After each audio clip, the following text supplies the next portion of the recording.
Good evening, everyone, and welcome to SocialFlight Live. I'm Jeff Simon. We have an amazingly educational evening for you tonight. Mike Busch is here, CEO of Savvy Aviation. We are going to talk about the new Continental Airworthiness Directive that recently came out, as well as safe cylinder changes and much, much more. Before we get started, just a few things. First of all, there are only 25 days left if you are an A&P with an inspection authorization to get your renewal in. And one of the ways of doing that is to get your annual 8 hours of continuing education, all of which is available for free on SocialFlight. All you need to do is go to socialflight.com or the SocialFlight mobile apps for Apple or Android devices. It's all completely free. There is an FAA credits section there. Sign in, and that will give you all of these courses that you can take. In addition to the A&P and IA side of things, we also have wings courses where you can get tons of wings credits. The same thing, you watch a course, you take a quiz, you get, if it is for your IA, you get a certificate that can legally be used for your renewal. Otherwise, we automatically send credit through to the FAA system, and it's just something you should definitely check out. It's a wonderful tool and utility in order to use. In addition to that, we just completed one section of our Fly to Win challenge. We gave away a Lightspeed Zulu 3 headset, and now we've got another headset to give away. And so all you need to do is use those apps, a SocialFlight app, and get out there and fly. You get points, and then you can just compete in our drawing to win all sorts of wonderful things. Tonight's broadcast is brought to us by Avionics. Their AV30, AV20 electronic flight instruments, as well as their Sky Beacon, Sky Sensor, and Tail Beacon X. It's really, I tell you, we are putting that equipment in the Mustang that's being built here behind me, and I absolutely love it. Fantastic avionics. You can check out all of that, and coming full circle, there are actually courses on how to install them and how to use them in that SocialFlight FAA Learning Center. Now, to begin the program with tonight's guest, Mike Busch is arguably the best known airframe and power plant mechanic in general aviation. He founded Savvy Aviation in 2008 to provide aircraft maintenance, management, and consulting services to thousands of aircraft owners, including pre-buy management, innovative engine monitor analysis, 24/7 breakdown assistance, and that's essentially like having AAA for general aviation, and even the question and answer service. There's all these different levels that you can have through Savvy Aviation, and I think it has really changed the landscape for how maintenance works throughout general aviation. Mike has authored hundreds of articles and 4 books on aircraft ownership and maintenance, and tonight he is here to talk about the new Continental Airworthiness Directive, as well as safe cylinder removal and installation and more. I'm going to bring Mike on the line now. Please help me welcome to SocialFlight Live, Mike Busch. How are you doing, Mike? Jeff, well, first of all, I have to tell you that I decided to do something very high risk and use SocialFlight to renew my IA this year. And I knew that if it didn't work, there was going to be hell to pay. And by God, it worked. Congratulations.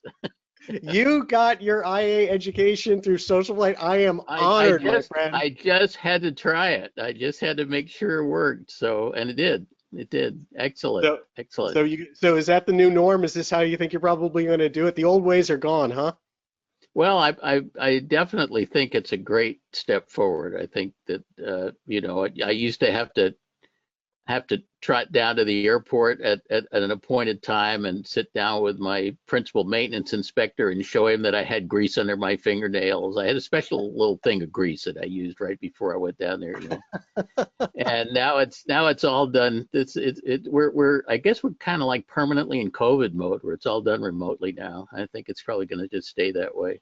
Yes, my fiancée Heidi calls it the gifts of COVID, the things that have changed and they're never going back. Yeah, no, I think that's good. Now, the other thing I wanted to say is you really surprised me because there's this big board behind you of all of the different companies that sponsor you. And when you said tonight's broadcast is sponsored by Avionics instead of Continental Motors, I was really surprised by that. Continental just sponsored a recent one, and we don't want to appear too biased. So this Okay, is an okay, well, honest review of their Airworthiness Directive, and I think had this program brought to us by them, people might not believe everything that we're going to say. okay. Well, you know, airworthiness directives are one of my favorite subjects. I've been involved with a lot of them. I've even kind of even wrote one once, pretty much wrote one. So, Wow. Well, uh, yes, and much I will say, much of SocialFlight is very much brought to us by Continental, and obviously I have their cylinders that I did on my plane, and so I have had a very good experience with them. I think they're a fantastic company with great yeah, products. This obviously is a challenging time because they're facing an airworthiness directive. We are all facing an airworthiness directive, and it all has to do with counterweights. So can we start by getting oriented a little bit? Would you explain to everyone what an internal counterweight is in an engine and what it does? you have any nice pictures you can put up? I do, I I do. bet I We thought you can get right might. into that one. Um, Let's bring one up. it's kind of a very weird deal. The the crankshaft in an aircraft engine has all these connecting rods connected along the length of it for the various cylinders. And all of the engines that are affected by this AD are 6-cylinder engines. So there's 6 different cylinders that are exerting power pulses against this crankshaft. And the load on the crankshaft is way in the front where the propeller is, unless you happen to be in a pusher, in which case it's way in the back. But anyway, it's way at the end. And so the path between the front cylinders and the propeller is pretty short. The path between the rearmost cylinders and the propeller is quite long. And the further away the piston is that's producing power from the load, the more the crankshaft wants to twist. Now, if you've ever picked up an aircraft crankshaft, it's a very impressively heavy hunk of metal. But we're putting an awful lot of load on it, and it actually twists a measurable amount. And it does that, I don't know, 20 times 6 times per second. So in order to minimize the torsional stress on the crankshaft and protect it from the possibility of repetitive stress fatigue over time, because a typical crankshaft has a very long life, probably 15 years. The rearmost counterweights on the crankshaft are not fixed to the crankshaft, but are movable. They wiggle, and they wiggle in such a way that they absorb some of the torsional stress, so that the crankshaft doesn't have to absorb it. Basically, they're kind of resonant, and they wind up sort of counteracting the power pulses of those rearmost cylinders. The lower powered engines in this group, the 360s and the 470s, only have one pair of counterweights way at the back, which is why they only have to have one cylinder removed to accomplish this inspection that this AD calls for. Most of the engines have 2 pairs of counterweights, and 2 cylinders need to be removed. And the big bruiser, the Gitzo 520 engine that powers the Cessna 421 and some Aero Commanders and stuff, they have lots of counterweights, and so all 3 cylinders on one side of the engine have to be removed. In fact, the counterweights on the Gitzo crankshaft aren't even enough, and they had to add a torsional dampener as part of the starter adapter assembly on those engines, which has turned out to be a very problematic component as well. But because that engine is being asked to put up with a tremendous amount of torsional stress, and the crankshaft rotates a whole lot faster because it's a geared engine. But most of the engines, the 520s and 550s that represent the majority of these affected engines, have two pairs of these movable counterweights, and so two cylinders need to come on. And that photograph that you have up on the screen is showing one of the movable counterweights, and the counterweight is secured to blades that are forged into the crankshaft. The blades have little bushings in them, and then there are some pins that go through the bushings, and the pins are connected to these counterweights by some plates that are secured by snap rings.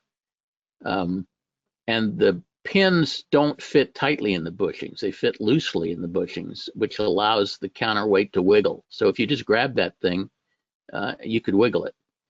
Yeah. And it actually has a very precise amount of wiggle. and the different counterweights on the crankshaft have different amounts of wiggle. It cause them to be resonant at different frequencies. So it's a very complicated set of engineering to get all those counterweights exactly right. But the idea is the counterweights are connected to the crankshaft through bushings and pins and plates that hold the pins in and snap rings that hold the plates in. Yeah. And that's it all has to be assembled exactly right. And if it isn't, it's possible for one of these counterweights to what they call it counterweight release, which is a euphemism for a disaster. Yeah. And that's what triggered all of this, was that there were 3 known cases, I guess, of counterweight release. Fortunately, 2 of them happened on the ground. And when a counterweight releases, it can lock the engine up just tight. You can't turn the prop no matter what, because that counterweight becomes a big pawl that kind of digs into the crankcase. If it happens in flight, it poke a big hole in the side of the case and let all the engine out, all the oil out and stuff. So it's not a very pleasant thing to happen. And apparently 3 engines were affected by this, and that's what triggered all of this stuff. Yep. I spoke at one point a while ago with one of the original designers, a gentleman that was around quite a while ago as an engineer, and I always thought this design is so incredibly eloquent that it literally, what you mentioned of that pin being a smaller diameter in that hardened kind of bushing area, it basically just rides in like a dancer on the ice, like it's seeing someone like an ice skater pulling their arms in, and then they go faster, or putting their arms out and then they go slower. That is, that as you get acceleration and deceleration pulses and that twisting you mentioned, then that counterweight just moves in a little bit on that arc, or moves out a little bit on that arc, and just allows that to be relieved. It's fascinating design, actually. Yeah, it's very interesting. If you or I were trying to solve the problem, this is not the approach we would have come up with. Is woke up one morning and say, "Oh, I know how to solve this. We'll just put some wiggly counterweights on there." But I think a lot of things in aviation, and especially in engines, came from like the days of giants, when there were people, the ones that invented everything from carburetors to engines, and came up with some really amazing things. This is not the first very painful Airworthiness Directive that has to do with this particular system. If you recall, back in 1999, I believe it was, there was a massive emergency AD that involved a much larger number of engines, actually, than this one does, where Tiger teams went all around the country pulling cylinders off of engines and checking crankshafts for damage. And what happened was that when these crankshafts are manufactured at the factory, there's a big hydraulic press that pushes the bushings into the blades on the crankshaft forging. And one of those hydraulic presses apparently was messed up. And when it was pressing bushings into the crankshafts, a part of that press was nicking a little part of the crankshaft throw, and was fracturing the nitride case on it and creating a potential failure point. And they had a couple of crankshafts shear, and when they went to find out why, what caused the crankshafts to fail, it turned out that it was this press that was damaging the crankshafts, and they had no idea how many crankshafts were damaged this way. So they had to go out and basically pull cylinders off and get an ultrasonic testing guy out there to test all these crankshafts in this area to see whether they'd been damaged by this machine or not. Very painful AD. I think it was 99 that happened. So let's take a look. This is one up close. This is a closer view. Oh, nice picture. Thanks to Ryan Dickerson for this from Savvy. Mm-hmm. And if Western Skyways. Yes. Yeah. So take us through what we're inspecting for. What has to be done here? Well,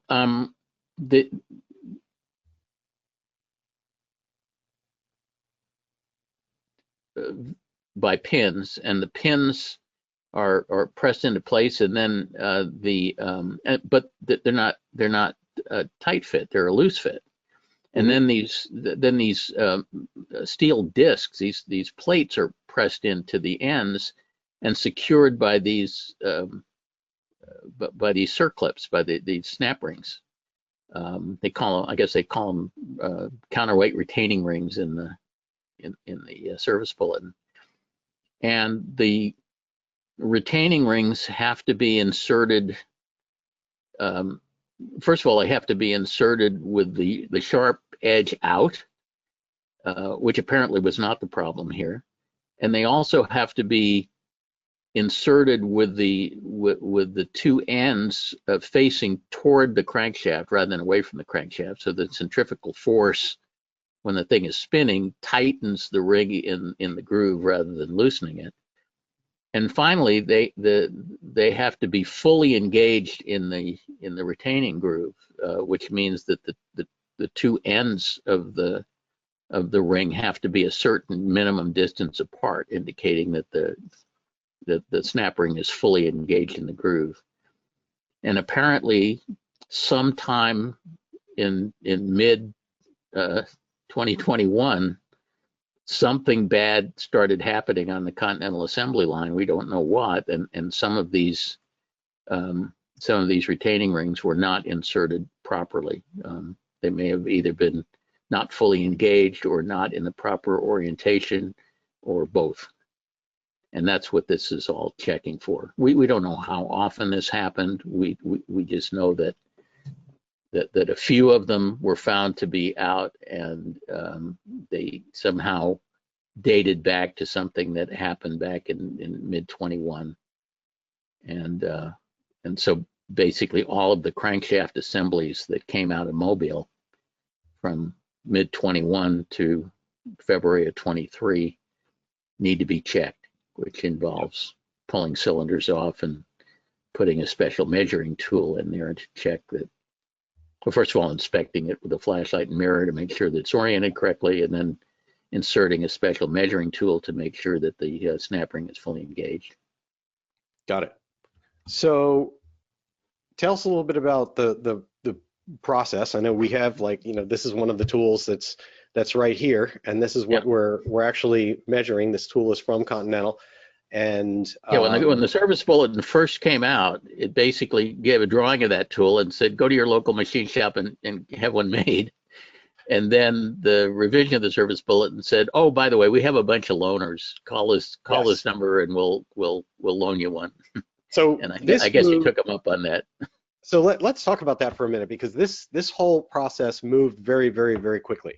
From the time that there was any news out, which I believe first came out from Cirrus, to the time that there was a service bulletin from Continental, to the time that there was an Airworthiness Directive, to the time that you could call a dedicated phone number or something in the phone tree and get a specialist to explain everything you needed to know, and then even send out the exact tool, it was days. like a handful of days, and all those steps were done. Yeah. Tell me a little bit about the process. Well, I'm not sure exactly what process you're talking about, but I have to say that in this particular case, it seems to me that Continental acted with excellent corporate citizenship, something that has not always been the case in the past when bad things happen to engine companies. But they immediately fessed up to the error. They were able to identify when the period of risk started. They issued the service bulletin quite promptly, and they revised it once. And they most importantly, perhaps they offer to pay for the whole thing. Now these are relatively low time engines, but they basically, and they offered what was, everybody seems to agree, was pretty reasonable warranty consideration. For example, to remove and replace 2 cylinders, they're offering 18 hours of labor at whatever the shop's labor rate is. And everybody agrees that's pretty reasonable. It might be just a little short for some turbocharged ones. It's probably a little bit long, a little bit generous for some normally aspirated ones, but it's pretty reasonable. Mm-hmm. So they seem to be taking full responsibility for this, which is not something that I've always seen over the years when bad things happen. But in this case, I think they've been very well behaved as corporate citizens.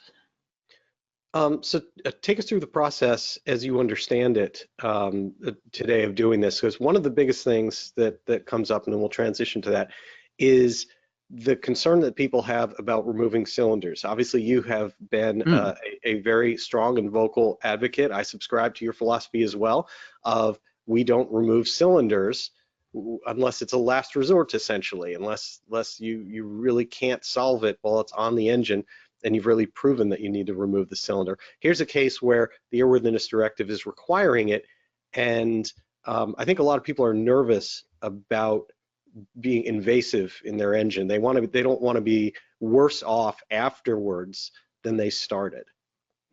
Yeah, I mean, you bring up an interesting point, because one of my long-standing beefs about the whole Airworthiness Directive process as the FAA carries it out is that the FAA has to go through quite an elaborate process to assess the risk of a condition to determine whether it justifies the heavy-handedness of issuing an AD. And in this case, I think it clearly did. I don't think anybody is arguing that there shouldn't have been an AD. Although there is a difference between the service bulletin and the Airworthiness Directive in who it affects. This is true, and we can get to that. But what the FAA has not is not really part of their process, and it's always been kind of a concern of mine, is that they don't have a mandate to do a similar risk analysis of the remedial action to determine what the risk of that is. In this case, the risk of not doing it is a counterweight release, which could ruin your whole day for sure. And the risk of doing it is removal and replacement of a couple of cylinders, which entails a certain amount of risk. And I think in this case, it's pretty clear that, I mean, the real question is the cure worse than the disease? In this case, I don't think it is, but there is certainly risk involved in removing these cylinders. The risk can be almost entirely mitigated by taking appropriate precautions. And there are a series of precautions that you really should take every time cylinder work is done, not just in the context of this AD, but just any time cylinder work is done. And if those precautions are taken, and they're not really complicated, but unfortunately they're things that are not always done by mechanics in the field when they're changing cylinders. But if the appropriate precautions are taken, then the risk becomes fairly minimal with cylinder replacement. So we don't like to see cylinders removed unless there's a compelling reason to do so, because in the same way that we don't like to have surgery done unless there's a compelling reason to do it. And with surgery, the medical community is very good about assessing the risk versus benefits. I think the medical community is a lot better than the maintenance community is in terms of making those assessments. But here's a case where the cylinder removal is clearly warranted. Not only is it non-discretionary because the FAA is forcing us to do it, but it would be something we would want to do even absent the FAA forcing us to do it. Maybe the number of engines affected might be a little different, but we clearly don't want to run the risk of a counterweight release. And since there was a known problem at the factory, we need to do this. So would you like me to just quickly go through the 5 or so precautions that if we are religious about taking them all, we basically reduce the risk? I think one of the biggest questions people have is how to do safe cylinder removal and reinstallation, which applies to this Airworthiness Directive, but quite frankly, of course, it applies to all these other situations. Anytime cylinder work is done.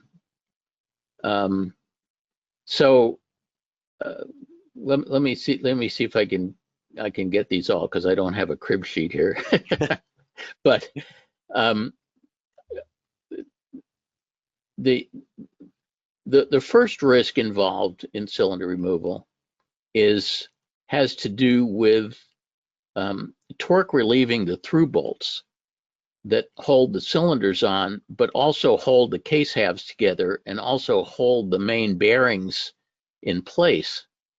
We've got these through bolts that pass laterally through the case, and they do a whole bunch of things. They do help hold the cylinders on, but they also clamp the two case halves together, and in doing that clamping, they secure the main bearings in place.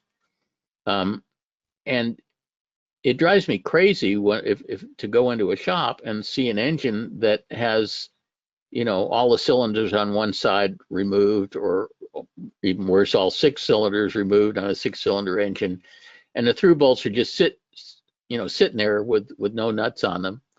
And there's almost nothing holding that crankcase together except some little bolts along the top and bottom parting seam. Nothing really clamping the bearings in place. So you put a crankcase in that condition, and then you rotate the propeller, which you typically have to do during cylinder work to position each connecting rod in the right place for the cylinder removal. And you've created a perfect setup for what's called a displaced main bearing, which can lead to catastrophic engine failure. And I am probably more sensitive to this than most people, because I've been involved as an expert witness on a number of aircraft crash cases where airplane had cylinder work done, and then the engine came apart a few hours later. And this is pretty serious. We have to take it seriously. Mm-hmm. But the cure for this is very simple. There are, in a 6-cylinder engine, there are 4 pairs of through bolts, vertical pairs of through bolts. Each pair of through bolts holds 1 or 2 cylinders on, plus clamping the case together, plus holding the main bearing in place. And we should never allow more than 1 pair of through bolts to be torque relieved at a time. So if we can keep 3 out of the 4 sets of through bolts torqued up, then the case is being held together pretty firmly, and it's very, very unlikely that any kind of bearing displacement is going to happen. But if we just pull a whole bunch of cylinders off willy-nilly and torque relieve all the through bolts, or torque relieve a whole bunch of the through bolts all at once, we're putting the engine at significant jeopardy of having a problem with a bearing shifting. Mm-hmm. And if a bearing shifts, the bearings have little holes where they get their oil from that have to line up perfectly with the holes in the crankcase half bearing saddles that supply oil to them. So if the bearing shifts, it, among other things, it impairs the oil supply to the bearing, and can basically cause a pretty severe catastrophic engine failure. Normally it throws a rod through the side of the case, and then things go downhill from there. So so how do we do this? Well, you can replace one cylinder at a time. That will obey the rule of only having one pair of through bolts torque relieved at a time. Or you can use something called torque plates, where you take a cylinder off, but then you put a piece of metal back where the cylinder was that allows you to torque up those through bolts again, even without the cylinder being present. Then you can go on to the next set of through bolts and so on. And if you use torque plates, or if you just replace, one cylinder at a time, either way, you're obeying this rule of only having one pair of through bolts torque relieved at a time. So that's kind of the first precaution that we need to take. The rest of the precautions have to do with mounting the cylinder back on the engine, because when we put the cylinder back on the engine, it's really important to get the proper preload on all of these fasteners. And to do that, we need to do a bunch of things. We need to lubricate all of the fasteners very, very liberally. Continental says do it with 50 weight oil. Lycoming says do it with a 90-10 mixture of 50 weight oil and STP. There are actually some purpose-made thread lubricants. Advanced Racing Products makes one that are really super good lubricants. But we need the threads really well lubricated. And the reason is because when you torque a threaded fastener down, your objective is to achieve a proper preload on the fastener. That is, a proper amount of stretch on the fastener. But we're not actually measuring the stretch. We're measuring a torque. And when we torque a nut down, an awful lot of the force that the torque wrench is applying does not go towards stretching the fastener, but goes towards overcoming the friction of screwing the nut onto the threads, both friction in the thread interface, and also friction on the nut face, where the nut is turning against whatever it is that it's trying to clamp down, like a cylinder base flange.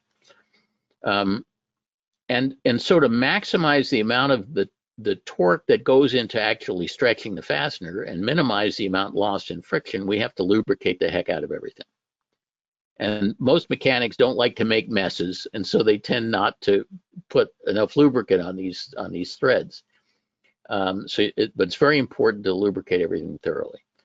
It's also important to make sure that the threads are in good shape.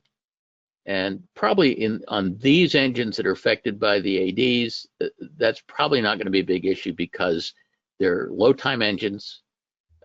They probably haven't ever had cylinder work on them before, so the threads are probably going to be in pretty good shape. We want to always use new nuts on everything. We don't want to reuse the old nuts. And the reason is because all of these fasteners, the nuts and the studs and the through bolts, are cadmium plated. And the cad plating is put on for two reasons. One is to inhibit corrosion, and the other is to minimize friction, because the cadmium plating is very slippery. But it's also exceedingly thin. It's a couple thousandths thick, and so the act of removing a cylinder, putting one back on, erodes a lot of the cad plating. By using new nuts, we at least on the nut side of it have brand new CAD plating, which again helps with the friction. So we want to use new nuts, don't reuse the old ones. We're going to lubricate the threads very thoroughly.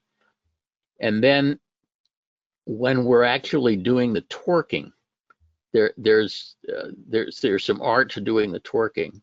The manual provides a torque sequence where basically you go around and you torque all of the base nuts on the cylinder in a particular sequence to 50% of their final torque. You get them all torqued up to 50%. Then you go back and you torque them the rest of the way up to their final torque. And the through bolts get more torque on them than the nuts that hold down the studs. And in Continental engines, they use these 8-point through bolt nuts that have a god awful amount of torque. I mean, it's really a scary amount of torque when you're tightening that thing down. So what's important is that when you go from the 50% torque to the final torque, that very final tightening step, that the torque wrench be positioned so that you can achieve the final torque in one smooth, uninterrupted motion of the torque wrench. If you start going to final torque and you run into an obstacle, like a piece of baffling or a hose or something that requires you to go back and take a second bite with the torque wrench, you typically won't get the right torque because breakaway torque is a lot higher than running torque. And so it's important that once you go to that step of going from 50% to the 100% final torque, you do it in one uninterrupted smooth motion of the torque wrench until it clicks. So I don't know if I've forgotten any steps, but that's all the ones that come to mind right now. But if you take all these precautions of using torque plates and using lube and using new nuts and torquing the thing with the appropriate arm motion, the risk of something going wrong is vastly reduced. If you don't take those precautions, then cylinder removal and replacement can turn into a fairly risky procedure, which we don't want to see happen. Yeah.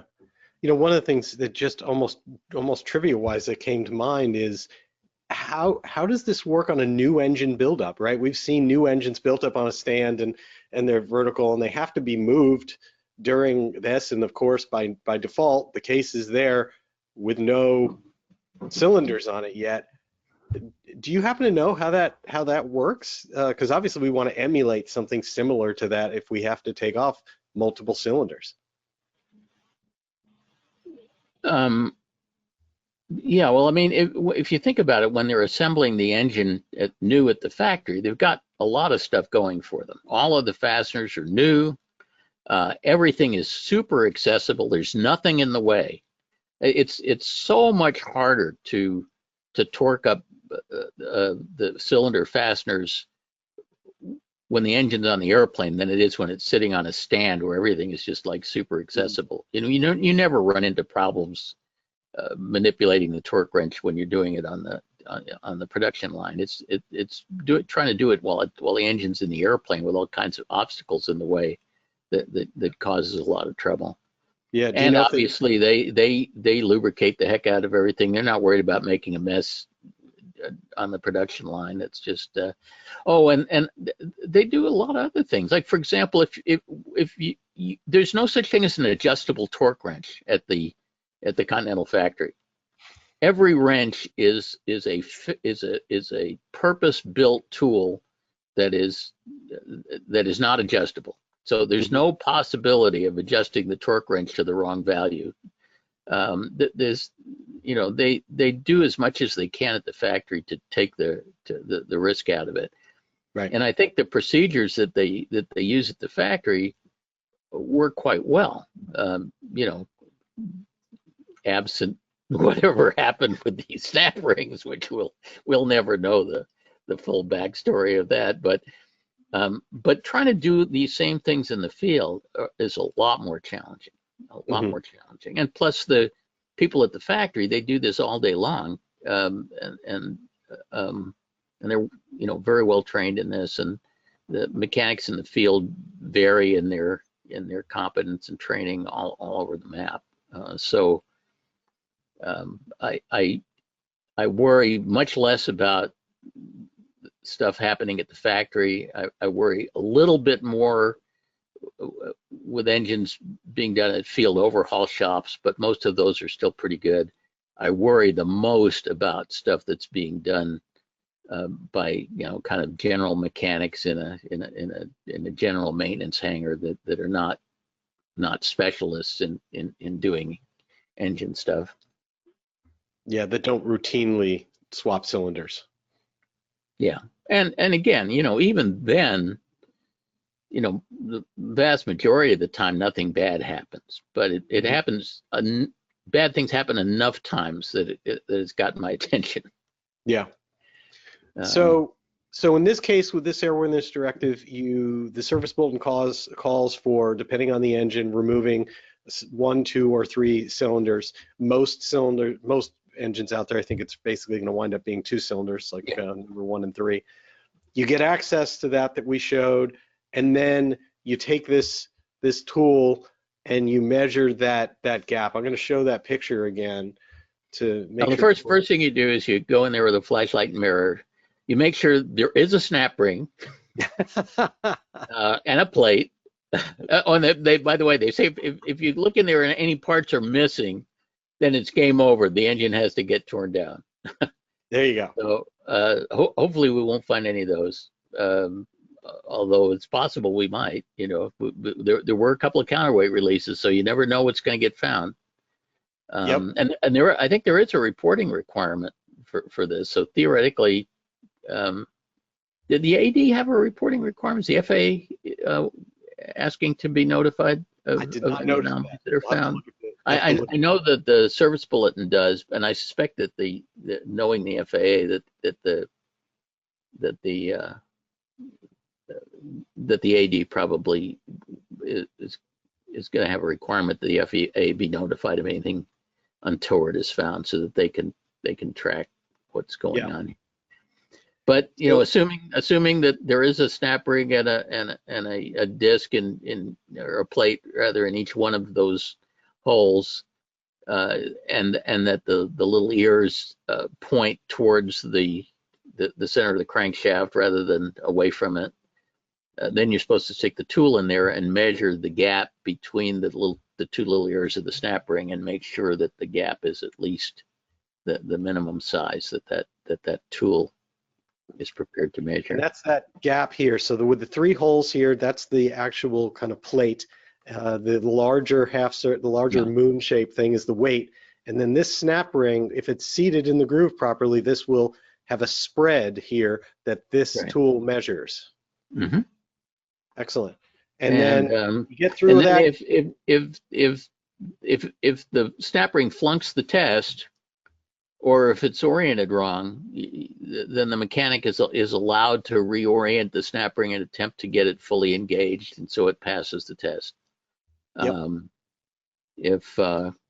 If he can't get the snap ring in, then he's supposed to go on the other side of the counterweight, remove the other snap ring, and kind of disassemble things and see if he can get it all work right. And if he can't get it to work right, then the whole counterweight's going to have to come off, and have to figure out why this thing can't be assembled properly. Maybe there's something fouling the groove or something in the counterweight or something that's preventing the snap ring from fully engaging. But I wouldn't expect that would happen very often. They're just trying to cover all the bases. Telling mechanics what to do when they have this thing all apart. I know in the networking that I've done with different mechanics, I've only had a case so far of one outside that I've heard of that had to be seated, that was found not in compliance, and I believe that was on a new crankshaft. I don't even know that it was in an engine. Oh, it was sitting in inventory. May have been. Those would probably be the first ones that be checked, because you don't have to take any cylinders off to check those. May or may not. I'm not sure. Maybe it was something else. Maybe I got the story a little bit, but I'm only aware of one person that said that they found that they tapped it into place, and Mhm. end of story, and then they reassemble everything. Yeah. So so it all goes back together at that point. And there's one thing that is kind of interesting about it, and that I'd like to get your thoughts on that difference I mentioned earlier of the service bulletin saying if you've made it to 200 hours with your engine, anything beyond 200 hours, and really this doesn't apply to you, versus the Airworthiness Directive came out and said, nope, everybody's covered. Yeah, that all is very interesting, and this is one of the cases where I wish there was more transparency in the process so that we knew exactly what was found with those 3 known cases. At this point, because the FAA didn't tell us very much and Continental told us even less, we were reduced to speculation. But my speculation is that if Continental Service Bulletin basically said if the engine has over 200 hours times in service, don't worry about it. Mm-hmm. Which is basically their way of saying if this is going to happen, it's going to happen real quick. Yeah. And since this all came out of originally, this all came out of Cirrus. In fact, this was a very unusual situation in my experience, and I've been dealing with ADs for a long time, but we didn't hear about this first from Continental. We heard about this first from Cirrus. And Cirrus said, it was very unusual. They said, oh, by the way, guys, we're grounding all of our SR-22s. And wink, wink, you might want to consider grounding yours too. We can't make you ground your airplanes, but we're grounding all of ours until this is resolved. And then subsequently, we heard something very unofficial from Continental. And then we got the service bulletin from Continental. And then finally, we got the AD from the FAA. So it's a very unusual sequence of events. It also happened very, very rapidly. Yeah, it did. So my speculation is that these 3 counterweight releases, 2 on the ground and 1 in the air, probably came from Cirruses that just came off the assembly line, and were in flight test or something like that. They probably had very, very low time on them. And the Continental looked at it and made a determination that this was a very extreme infant mortality issue, that if this thing wasn't assembled correctly, it was going to come apart real quick. And so they said, well, if it's more than 200 hours, don't worry about it, which probably means if it's more than 50 hours, don't worry about it, because they're always going to put a big safety factor on top of it. Who wants to take the risk of saying don't worry about it and then having having one of these things with 201 hours come apart on you in a big lawsuit? So my speculation is that all of these known cases were extremely low time, and Continental was trying to strike the right balance between not having an accident happen and not affecting any more engines than necessary. And that's always going to be a very difficult trade-off to make. And they made the trade-off that 200 hours was the point that they were comfortable with, that the probability of a failure after 200 hours was minuscule. And then for some reason, the FAA was not convinced. And I can sort of see why the FAA might not have been convinced, because if you only have 3 data points, it's kind of hard to make your case. Yeah, it's not a lot of data. And people who work for the government tend to be more risk averse than people who work for industry. What can I tell you? It's just the way of the world. So the FAA probably decided they weren't willing to take the risk of saying if there's over 200 hours, don't worry about it. And there's probably not a huge number of these engines that are over 200 hours, because from the time window that we're talking about is about a year and a half, and the average owner flown airplane flies 100 hours a year. So typical owner flown airplane, if it got its engine right at the very beginning of the vulnerability period in the middle of 2021, would typically have 150 hours on it. So the only engines that we're going to have over 200 hours are ones that fly a lot, probably ones that are involved in flight schools or working airplanes of some kind, which is probably not a really large percentage of the 2,000 engines affected. Yeah, it's probably you're right. It's probably not a very substantial difference between those two. Before we go on, I want to ask a little bit about cylinder removal installation in normal circumstances, though. But it looks like your camera may have frozen. If we could just restart your camera real quick, I'll send a request through. We'll see if this brings you back on the line, because wouldn't want folks to miss out on getting to. Okay. There you go. You're back to life. When I was moving my head before, it was still moving, but you said it was frozen, so I don't know. Maybe it was just for me, but we're all good now. So even if it was on my end. So let's talk in the brief time that we have a little bit about break-in, because in this case, break-in's not a factor. It's not a requirement after you do put this in. But for the rest of the folks out there that are not subject to this Airworthiness Directive and are interested in everything you've been giving guidance on for cylinder removal or installation, they may be putting on new or repaired or overhauled cylinders. We get a lot of questions about break-in, especially when you're only dealing with 1 or 2 cylinders. Tell us a little bit about, do you still follow all the guidelines for regular break-in? Do you go straight to mineral oil for everything? How do you judge it compared to the other cylinders? What are your thoughts on that? Okay, well, I have an AOPA article that you can find on the web, and also an EAA webinar about that subject where I go into a lot of detail on that. The break-in procedures that the manufacturers offer, to me, are overly complicated and make it all seem a little bit more like religion than anything else. And it's based on the fact that the manufacturer's procedures have to assume that the engine is mounted in an aircraft with minimal instrumentation.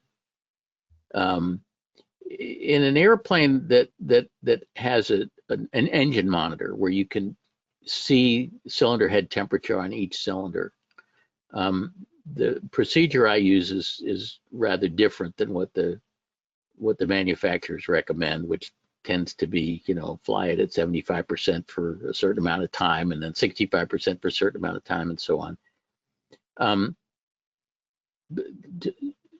To get the break-in done in the minimum amount of time, we want to run the engine as hard as we possibly can, except that we don't want to over-temp the cylinders, and the cylinders tend to run pretty hot at the very beginning of break-in, because there's a very sharp hone pattern in the cylinder that we're basically trying to round off the peaks of that hone pattern. That's what the break-in's all about. And so what I recommend, if you do have cylinder head temperature information for each cylinder, is to run the engine as hard as you possibly can, as close to 100% power as you can get away with, without the cylinder head temperatures exceeding 420 degrees for Continental cylinders, 440 degrees for Lycoming cylinders. That's a little hotter than we usually like to run them, but it's not hot enough to hurt anything. And if you do that, the lion's share of the break-in will be complete within an hour. And you'll actually, if you're monitoring the cylinder head temperatures, you'll actually see the temperatures come down quite dramatically during that break-in flight. And is this with mineral oil, Mike? It doesn't matter. Let me correct that. I'm not a big fan of breaking in with mineral oil. That's kind of the traditional way of doing things. I've never seen any evidence that mineral oil is any better for break-in than regular AD oil.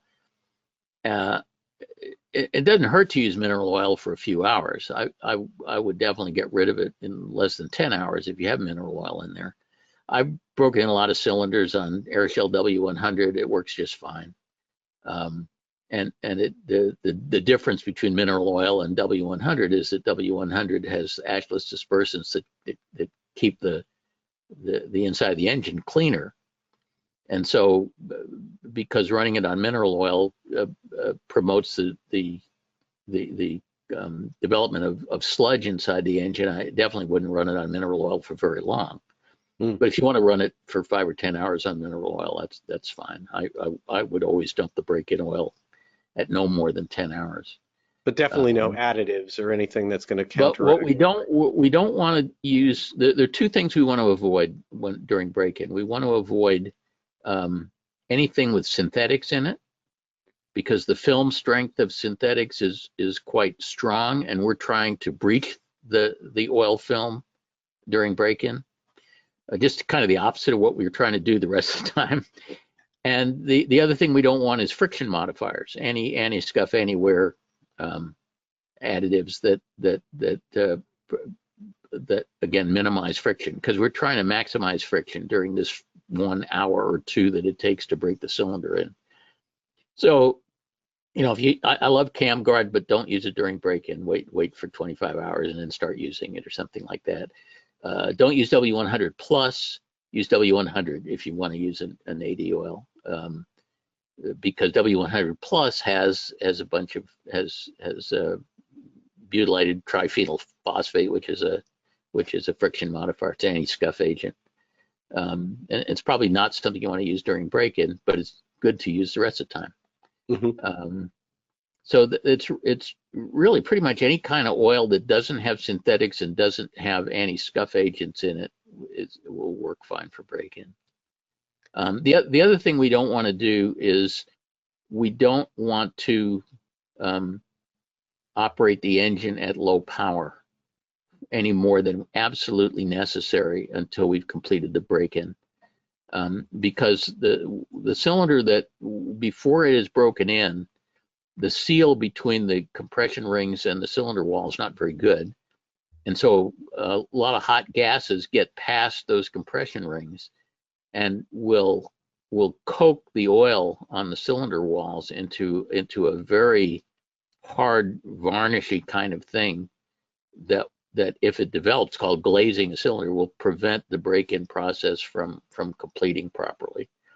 So we want to minimize ground running time. We would like to, this is a huge problem for home builders who get finished building an airframe, and they put this brand new engine in there, and now they have to do the first flight. And break-in says they should just run the heck out of it. And the fact that this is an untested airframe says, well, we kind of want to tippy toe into this thing, and the two are in absolute conflict, and it's a real problem for home builders. Most of us don't deal with that problem unless we're building home builds, but it's a real conundrum for home builders. Yeah, that makes sense. Another thing that we've seen a fair number of a fair number of issues with is installers just taking cylinders out of a box and throwing them on without checking them, without setting ring gaps, even though they have, in some cases, a big red tag with them, or a big tag there, or barber pole tag that says, hey, this is what you do before you install this. Yeah, and it kind of depends who you're getting the cylinder from, because a really good cylinder shop will deliver the cylinder to you with the piston and rings and everything in place, and they'll have checked the ring gaps and honed them to proper size and everything. It kind of depends on how that all plays out, but we have seen new cylinders go on, run super hot. You go in there with a borescope, you see all sorts of vertical scoring, and it turns out that the ring gaps weren't set correctly, and so especially when the cylinder was cold. There was real abuse going on inside there. Mm. There's all these dimensional changes that go on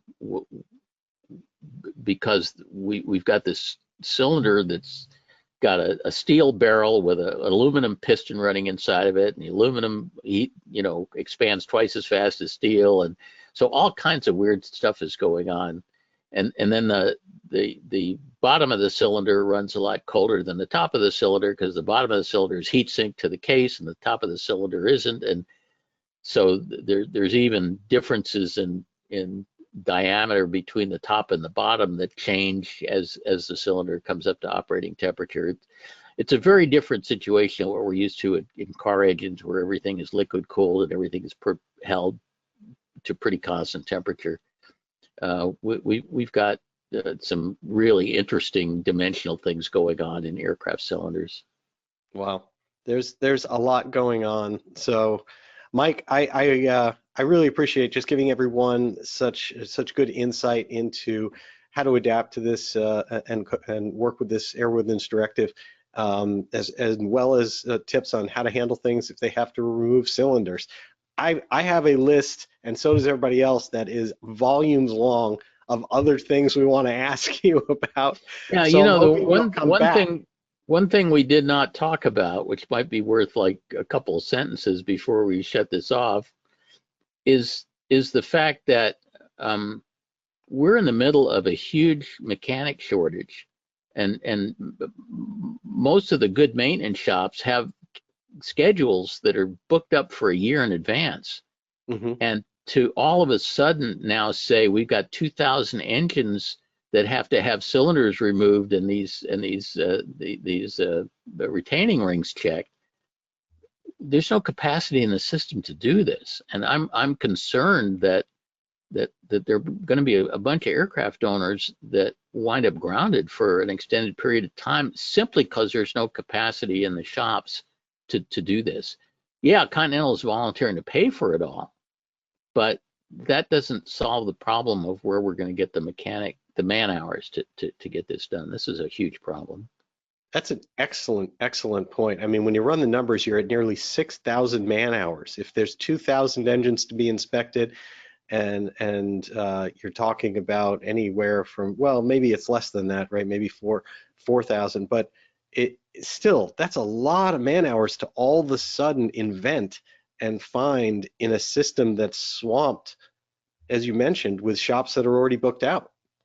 Hey, not to mention the fact that is there FSDO capacity to suddenly issue about 1,000 ferry permits to get these airplanes moved? That's another thing that I don't think the FAA really spends a lot of time thinking about when they issue an AD is how are we actually going to get this done? You know, yeah, we all agree it should be done, but how are we going to get it done? Yeah, a lot of moving parts to this stuff. You know, it's pretty interesting. Yeah, it's gonna be interesting to see how this plays out, and whether there are any silver linings. I've always said I would much rather fly behind a 500-hour past TBO engine than a 25-hour engine, and this is just another one of those times when I'm glad I have some over TBO engines to fly behind. Yeah, well, if there's any silver linings to be found in any of it, which I'm always looking for the silver lining, one of them is I think we're setting a standard here that I'm hoping the next company has to live up to, of what your warranty coverage is going to be, how quickly you step up to the plate, the corporate citizenship level. I do think Continental's done the right thing, and I want that to be the gauge that we use with the next one that comes out, because with all, again, I've said, with all the challenges that we've had over the past few years with supply chain, with staffing, etc., I have to believe, as much as I don't want to, that this is not the last, AD that's going to drop on us in the next few years. And so we want this to mean that every company knows this is what we have to do now to stand behind our product and to support people that are actually in the field instead of making it their problem. completely. And maybe throughout this, we'll actually train some more mechanics, and we'll start to get a lot more people comfortable with proper technique for cylinder removal and installation. Yeah, Because I was we very got a lot happy of them to to see do. that in the MSB Continental did have a paragraph that said use torque plates, which is not something I've often seen Continental talk about, but they did in this particular case, and I was happy to see that. Well, if there's 4,000 cylinder removal and installations that are going to be done at then Yeah. at very least, then the guess is that people are gonna get used to it. They're gonna get good at it, doing it right, hopefully. Yep. Well, Mike, thank you so much. I hope you will come back in order for us to talk about a million more topics having to Of do with course. aviation maintenance. I love having you on the show. Well, Everyone is grateful. I enjoy these discussions, Jeff. So let's definitely do it again. You got it. But Thank you so hopefully much. not over an AD. Let's try to find No, something not over. happier to talk about. Have a wonderful night, Mike. Thanks. Okay, you too. Night, everybody. And to all of you, thank you so much for taking time out of your evening to join us here on SocialFlight Live. We have a really spectacular show also coming for you next Tuesday evening. That is Tuesday, March 14th at 8 p.m. Please join us. We have Heather Penny here who will be joining us. She is the former Air Force pilot. She's an F-16 pilot on 9/11, dispatched to take down Flight 93 before it reached its target. And there was no time for them to arm her aircraft. She accepted a mission completely unarmed in order to take that aircraft down and sacrifice her life to save the lives of others. We know how the story ended because the passengers that took over that flight brought that flight down, saving others in the process before she arrived on scene, speeding there in her F-16. But it is a fascinating story, along with the rest of the stories of her life in the cockpit. And so please join us next Tuesday at 8 o'clock. That's Tuesday, March 14th, with Heather, quote, Lucky is her call sign, Heather Lucky Penny from the Air Force, joining us. We will then be off for Sun and Fun and another week there, and we'll be back on Tuesday, April 4th, with EAA President Jack Pelton talking about this year's Air Venture. Until next time, I'm Jeff Simon for SocialFlight. Blue skies.